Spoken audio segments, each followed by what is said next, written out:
am the Scrub and you're here for one reason. Or with your big manly Lullafell tank. Alpha no! Tom, grab the beer. They've been yelling at each other in Scottish for over 4 hours now. Thancred Urianger, I need your help here. We've got a teenager making bad decisions. Much like a Hollywood star trying to fight the signs of aging, this dungeon has gotten a facelift. Vorthri and his 17 shins have finally decided to become a god. Yahtzee.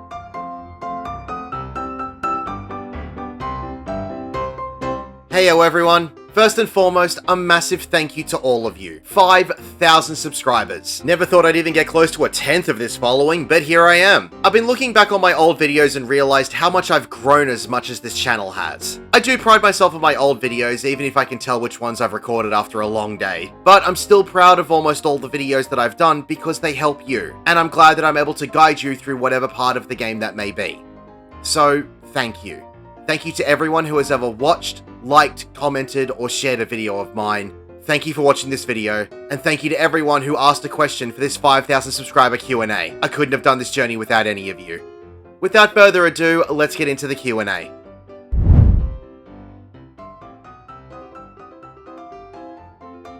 It honestly depends on what piece of content I'm trying to make a guide for. I would say on average between 3 to 5 days to do a standard dungeon, 2 to 3 days to do a trial or a normal raid, and depending on the 24-man raid, approximately a week, sometimes longer if the raid is being particularly problematic. And there's also the fact that I'm a carer for my grandfather and somewhat my mother now. Both are getting on in life and they need all the help and care that they can get. So if there's ever a slightly extended delay in guides with no explanation, that's normally why.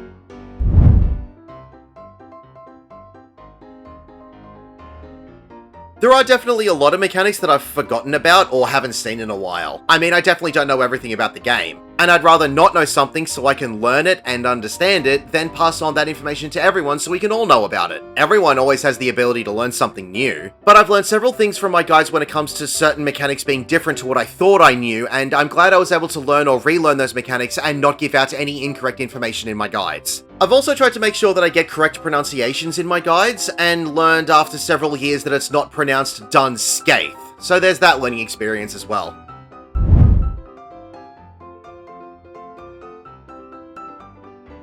Least favourite. Okay, don't have to think as hard for this one. I'll keep this simple, as most people will probably feel the same way as me when it comes to some dungeons. Although, as much as it's a hated dungeon amongst a lot of the player base, I don't mind doing Aurum Vale. When Aurum Vale goes right, it can go by quickly. However, even when they go right, Stone Vigil Hard or Copperbell Mines Hard are a slog to get through. Another is Alexander the Cuff of the Father, or A2, especially when things go wrong. And you can't forget Bismarck when ranged players don't get on the back.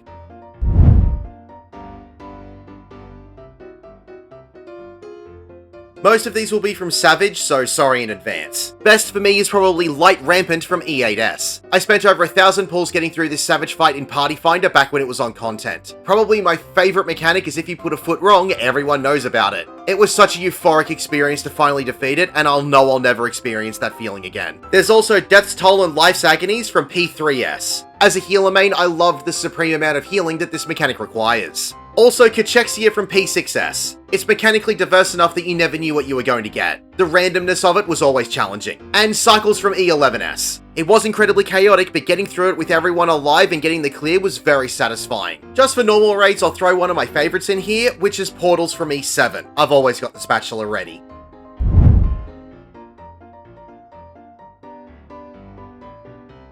I have given it a lot of thought, and I can tell you that I have done some test runs of me talking slower. And not only have I felt uncomfortable reading the script, I've also gotten so incredibly bored while I've been editing them. I cannot tell you how much you don't want me to talk slowly, because the guides will not only be more than twice the length they are now, they will also be boring as f***. If you want to watch guides that have a slower cadence to them, go for it. I understand that you want to learn more about the game and my guides aren't for you. That's no problem on my end. I'm happy for you to find something that is more suitable for you, as long as it means that you're learning more about the game and becoming a better player. Regardless if you like my videos or not, you're making an effort to take that step, and that makes me happy.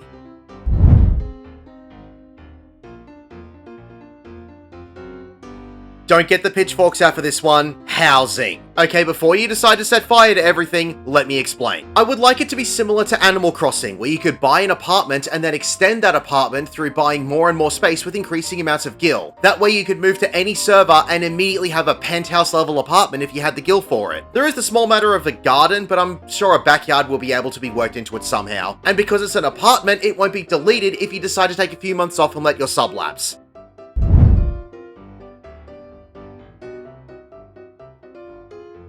I really don't mind it. I have many characters over the data centers, but my main ones are on the worlds of Zalora and Sephiroth. I also have mini and basic versions of myself too. If you recognize me in game, don't be shy and say hi. I'm always happy to say hello back and thank you for watching my videos or just recognizing me in general. If I don't respond right away, I'm either AFK or I'm just tabbed away, probably typing up another script. Just know that I will see it when I get back to my keyboard, or I stop watching football long enough to get back to Final Fantasy.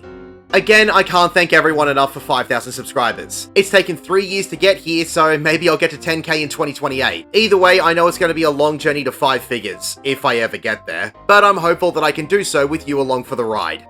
Cheers to the success that we've had so far, and the success we're able to achieve in the future. My name is The Scrub. Thank you for watching.